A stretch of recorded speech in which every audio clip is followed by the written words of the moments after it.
Hello ladies and gentleman, मैं Prathamesh valine किताबशाला में आपका तहे दिल से स्वागत करता हूँ। किताबशाला एक ऐसी सीरीज है जिसे हमने आप जैसे टैलेंटेड और एम्बिशियस लोगों के लिए खास बनाई है।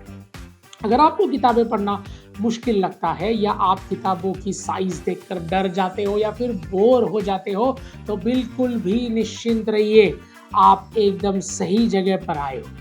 किताबशाला सीरीज आपकी इन समस्याओं का पूरा समाधान है। तो आज के एपिसोड में हम बात करेंगे किताब बिग मैजिक के बारे में और जानेंगे 7 core life transforming lessons in under 7 minutes. यानी कि आपको ये एपिसोड सुनने के बाद ये किताब का पूरा सारांश मिल जाएगा।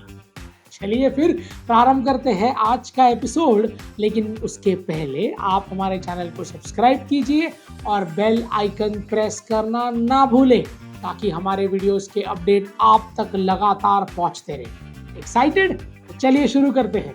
हम सभी में एक क्रिएटिव साइड छुपी होती है जिससे बहुत कम लोग एक्सप्लोर करते हैं। हम सभी किसी ना किसी क्रिएटिविटी में अच्छे होते हैं। May be it is drawing, painting, writing, singing, dancing या कुछ भी जो ट्रेडिशनल एकेडमिक प्रेशर को एक्चुअली हटकर सामने आती है।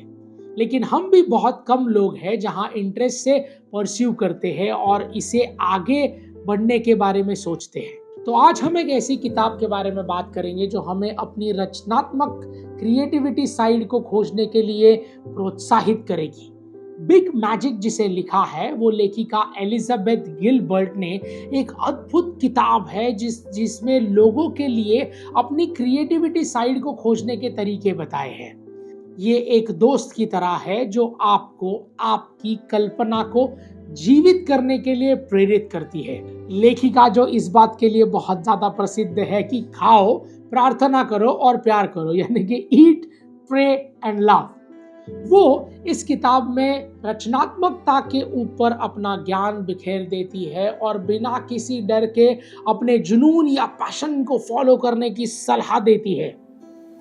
यह हमेशा इस किताब के जरिए मानो बात कर रही है हमसे कि और हमें प्रेरित कर रही है कि हमें अपनी रचनात्मकता यानी कि क्रिएटिव साइड को खोजना कितना ज़्यादा ज़रूरी है और it is so very exciting and adventurous.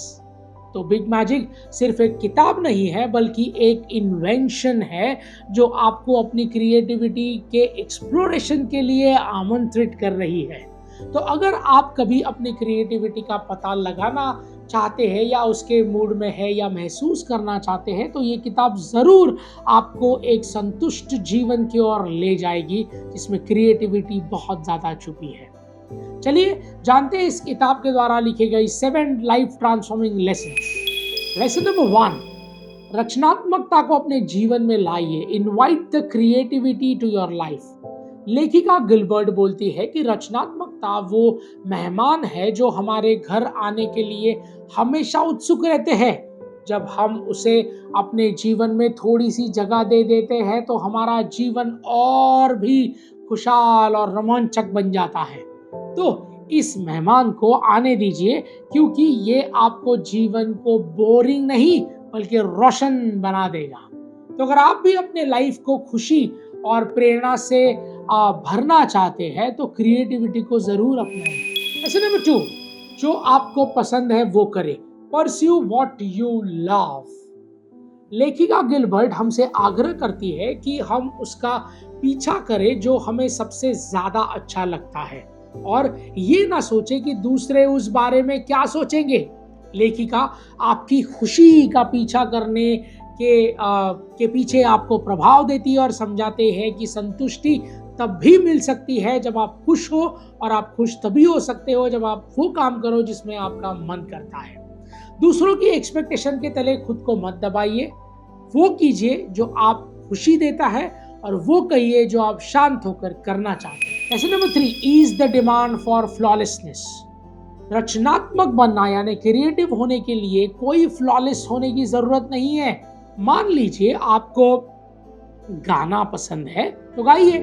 उसके लिए पहले दिन आपको सुर में एकदम परफेक्ट गाने की जरूरत नहीं है, बल्कि वो गाना तो आप अपनी खुशी से, संतुष्टि से अपने लिए गाएंगे।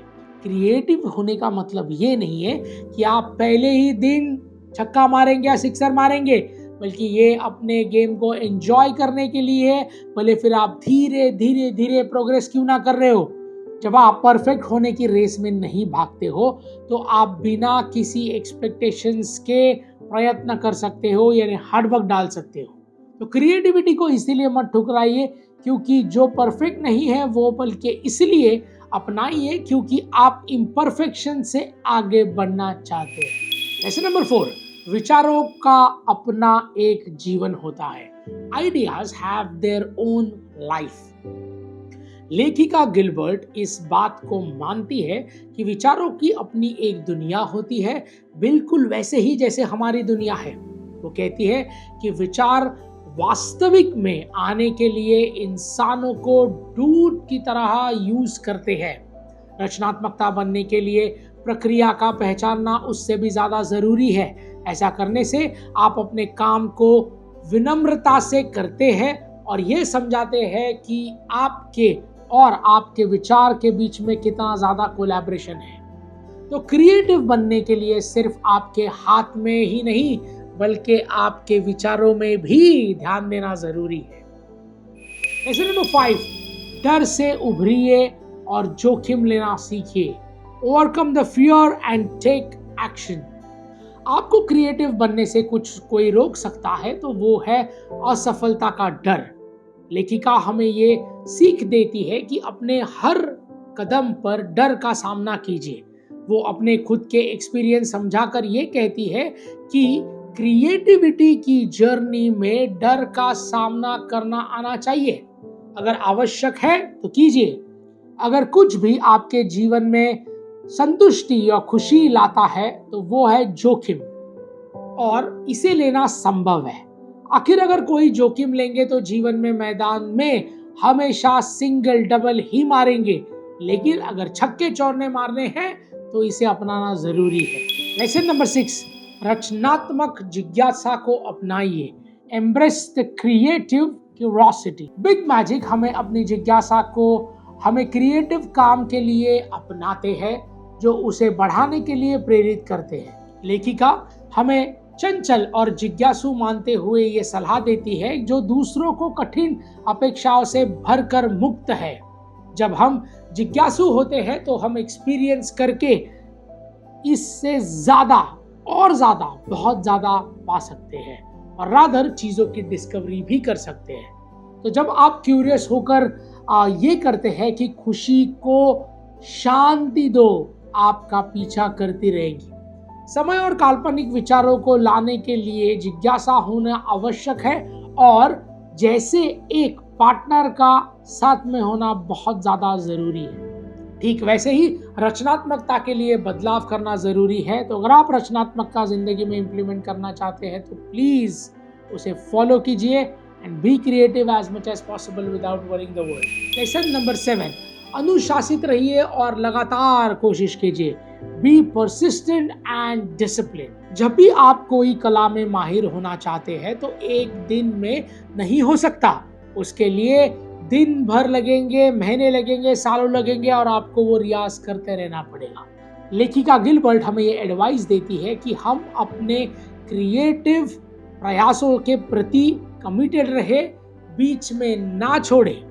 जब आप बोर हो गए हो या आपका मन नहीं कर रहा या फॉर कोई आपकी प्रशंसा नहीं कर रहा तो भी आप डटे रहिए, क्योंकि ये सफलता एक दिन में नहीं मिलती। क्रिएटिव होने के लिए चंचल होना जितना आवश्यक है उससे भी ज्यादा है उसका इस्तेमाल करना। तो चुनौतियां आएंगी, परेशानियां आएंगी, मन नहीं करेगा, लेकिन तब भी हार मत मानिए, क्योंकि हर दिन आपको सफलता के करीब ले जाता है। और इसी के साथ हमारे 7 लेसन्स यहाँ समाप्त होते हैं। तो अंत में सिर्फ ये कहना चाहूंगा कि आप एक एक्टर, डांसर, सिंगर, राइटर जो भी है, अपनी रचनात्मकता को खोजिए, काल्पनिक दुनिया को वास्तविक में ले आइए और ये शानदार क्रिएटिविटी का अनुभव कीजिए। सो लेडीज एंड जेंटलमैन, इस किताब को ज्ञान का खजाना समझना बिल्कुल ही सही है, लेकिन आपके दिमाग को सिर्फ इंफॉर्मेशन से भर देना हमारा मकसद बिल्कुल भी नहीं, बल्कि हम बस एक माध्यम है जो किताबशाला के जरिए आप तक सर्वश्रेष्ठ ज्ञान पहुंचाने की सिर्फ छोटी कोशिश कर रहे हैं। तो इस ज्ञान को सिर्फ ज्ञान ना रहने दें, इसे अपने रोजमर्रा के जीवन में इस्तेमाल करें और अपने जिंदगी को नई ऊंचाइयों तक ले जाएं। किताबशाला के अगले एपिसोड में फिर मुलाकात होगी, जहां हम बात करेंगे how to win friends and influence people, इस किताब को जिसे लिखा है डेल कार्नेगी ने। ये किताब एक सामाजिक दुनिया में अपनी जगह बनाने और अच्छे मजबूत रिश्ते बनाने के ऊपर है, जो आपको टिप्स और ट्रिक्स देंगे जिससे आप ये चीज़ें एग्जीक्यूट कर सकते हो and become an influential personality. So ladies and gentlemen, this is Prathamesh Welling signing off. Until we meet next. Thank you.